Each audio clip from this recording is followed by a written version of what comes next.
What's good, guys? We're back at it again with another video. As you see from the title, today we actually have an Amari Bailey game breakdown. And if you are new to the channel, you don't know this, but Amari, this is a player whose film I've been waiting to get my hands on for an extremely long time, simply because if you guys haven't seen, I came with my top 10 in 2022 rankings, I think maybe a month or two ago, right? And in those rankings, I literally went through the ESPN 24/7, I went through at least the top 2025, just so I can see, okay, maybe he might be ranked number 21, but I think he actually should be higher than that, just so I can get a feel for the class before I came with the rankings. And Amari, the one breakdown that I've done on him, I think the film in that video was probably outdated by a couple months up to a year. So when I was watching that, I'm like, I'm not sure if I think this is the number 4, number 5 player in the class. And then, of course, Amari did end up getting hurt, so I couldn't get any more film from there. And then he didn't play AAU this summer, so I couldn't find any, EYBL film from that. So I'm like, okay, I don't really feel comfortable ranking him above or below somebody when the only film that I have from him is outdated, so I don't want to put him above this player or below. So I was just going to leave him off until we can come with some new film. He's back playing now. Back hooping for Sierra Canyon. Like I said, he is currently ranked number 4 in ESPN 100, signed to UCLA, number 5, 24/7, 6'5" combo guard. Of course, I've been excited. I've seen all the clips, this and that. He's probably one of the more popular basketball players, that there is in high school basketball. We just came with Bronny's a couple days ago. So while I was already watching those games, I'm already knowing, okay, we still need to, Amari's playing? Let me go ahead, cut these clips, get them ready for you guys. Last thing about the clips, I've seen a couple of you guys saying, oh, they're not long enough. The clips that I put in these videos are, any possible clip that I can find of them playing, right? So usually I do full games. But if I can't find any, we do have to go to highlights. So I'm literally pulling every single clip I can, positive or negative, to show you guys what they do well or what are things that you guys can see and, that can help improve your games. With all that being said, I'm not going to hold you guys up any longer. This has been one that I've been waiting to do. Amari Bailey. Just a quick teaching point. Don't lob skip passes over the defense like this, because that extra second is all the defender needs to get to the ball, and that leads to easy runouts for lays. Like most top guards in his class, if you give Amari a wide open look behind the arc, he can easily raise up and knock it down. Great IQ by Amari here, cutting to the rim after the entry pass to the big. Even though he ended up missing this layup, I still wanted to show you guys this sequence because it's a great example of why I tell you to never quit on plays and make sure you give 100% effort at all times. Like I said, even though he did miss, he stayed with it, what ended up getting him a steal on the other end, which led to an easy dunk. Good job by him here controlling the pace and transition, and this is the big-time use of his body without fouling to create space for the finish. Amari is one of those players who always seem to be in the right spot at the right time to get easy finishes. It doesn't get talked about as much, but he does show flashes of court vision. Great no-look here to his teammate for the dunk. I want all my young guards to notice how most top players know exactly where their spots are on the floor, can get to them at any point for buckets. As I said before, the ball usually tends to find Amari, and like you saw earlier, once he gets runouts, you know it's showtime. Again, whether you leave him open in half court or in transition, Amari understands how to get his feet set and have his hands ready. Knockdown. Even though he missed this oop, like I said earlier, the ball still tends to find Amari for the easy bunny.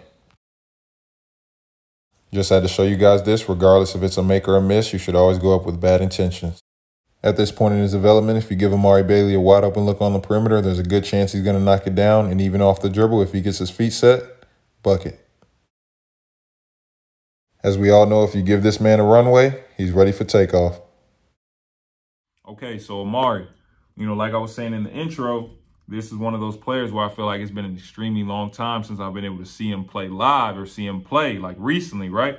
I remember when he first got hurt, starting to see clips of him riding around on a scooter. I feel that, especially because I broke my foot senior year, high school. I spent most of that year riding around on a scooter, leg up. I got to go to my teachers before class. Hey, can I leave 5 minutes, 10 minutes early? Probably should have been saying 10 minutes. Let me tell you why I wanted the 10 minutes. I'm riding around on a scooter. I feel like 20 miles an hour, zooming, open hallway. Almost crashed it a couple times. Like I said, it probably wasn't a smart thing to do with my foot, but I was just trying to find some type of fun out of the situation. So I know how Amari's feeling. You start to see everybody else playing. You feel like everybody else getting better. They're starting to pass you. You can't really do anything. Yeah, you can work on different things here and there, but you can't do what you really want to do, which is get on the court and compete. So I'm pretty sure I understand how he's been feeling, but he's back now. So let's jump into his game. You know, in that other breakdown, when I was the outdated film, when I was watching it, I was thinking to myself, like, you know, yeah, he's good, he's solid, but I'm not sure if he's a top 5 talent, you know, because we've gone through a lot of players on this channel. And, you know, for a lot of the top 5 players, they have this certain aura, this type of flash. I call it almost like a fluidity to their game. It looks so easy. They're not really forcing anything. You know, players like Imani, Z, Shaden, GJ Wagner kind of looks like that. Rob Dillingham, granted, rankings-wise, he's outside of that, you know, top 5, but still, it just looks easy. It's just fluid, right? So I'm watching Amari for the first time. I'm like, you know, it looks like he's kind of forcing. It looks kind of tough for him. But now that I've gotten my hands on some recent film to see how he actually plays, I'm starting to understand a little bit of it, right? Now, the biggest thing for me that I didn't really understand back then, but I understand now, Amari is one of those players who just has a knack for the ball, right? It's like certain players, when they get on the court, it's like a magnetism. The ball just finds them. Amari's like that, right? So let's just say, you saw in the breakdown, it's a 50-50 ball. All of a sudden, it ends up in his hands and he can get an easy layup, or, you know what I'm saying, just a loose ball randomly. All of a sudden, it ends up in his hands. He kicks it up. They throw it back to him. He dunks it like it's easy. Or even when, you know, he is starting to show some vision, something that I didn't really know that he had. You know, that was a nice no-look, but he did throw the bad pass, the bad oop to his big. The ball still ends up in his hand and he gets a wide open layup. It's just players like that. It's just something you can't teach. They're just like basketball players, and the ball just finds them all the time, and it's usually for positive possessions, right? And then another part of his game that's so effective is him in transition, because that's 6'5". And, you know, me as a shot blocker, always been a shot blocker. I'm not really going to get into my stats, but I'm a shot blocker and been that, but always been good at it. You know, as a lefty, for lefties, I've always said this, it's harder to block lefties, you know, because you're used to people coming up right-handed, and I'm a person who likes to time their blocks. So when a lefty does it, it's kind of weird. And, you know, he has that creativity that most lefties have with their finishes. They can do all this, except for he can go either hand with it. He can punch on you with either hand. He prefers the left, but he can punch on you with either hand. He got all this, all the creative lays. I saw him in warm-ups do some type of 360. You know, certain things that, you know, that I just think that creativity, it just goes a really long way, especially for him in transition, how hard he is to stop once he gets downhill towards the basket. Is really not much you can do, right? And then just going on from transition into the way he shoots the ball. Now, you know, reading up a little bit about him, he's always had this kind of, people would say, oh, yeah, you can't really shoot it like that, this, and that. But from what I'm seeing now, if you leave Amari wide open from 3, he can knock it down, and it looks easy. It doesn't come off his, you know, hand wrong. It looks fluid. He doesn't really have a hitch in it. It's just easy. He's set, and it doesn't matter if he's in the half court or in transition, because a lot of players, when they're running the wing in transition, they don't understand how to get their feet set, how to get on balance. So it's a straight up, straight down shot. They're in for a lot of kids, they'll be running in transition and they'll catch it. But since they're running full speed, they're going to catch it. So all of a sudden they're leaning a little this way. So when they shoot it, their shot's off.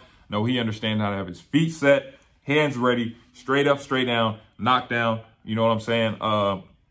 Also, the way he gets the spots, right? So one thing that I said, like I said in the breakdown, for a lot of my younger players, you'll start to notice that most of the top talents, the top ranked players, they don't really take a whole lot of, you know, contested, you know, they take contested shots, but not a lot of like fadeaways, crazy from the back corner. Some of them do. I've seen Amani take some shots like that and knock them down, but most of them, they know where their spots are on the court and they get to them. I've said this before. Most of the best players, they just get to their spots. In the league, it looks harder than it really is. A lot of it is just guys that are experts, perfectionists at getting to their spot, and they've repped it so much that once they get there, 90% of the time is dropping. Even if your hand is there, I've shot this shot 20,000 times.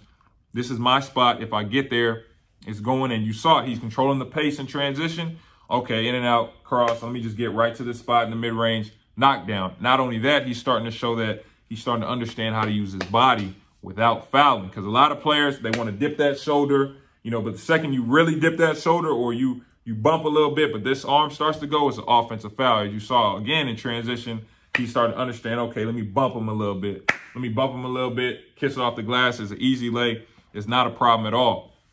That's why I'm saying for him in transition, because he is so powerful, he already looked like he has a good build. So just imagine when he gets in the college weights program, because he is signed to UCLA. Imagine when he gets in that type of system, there's really in transition, it's going to be extremely hard to stop him because he is so athletic and he is physical and he is starting to understand how to use his body. Defensively, you know, I would say he does look to be locked in, but I can't go without saying this.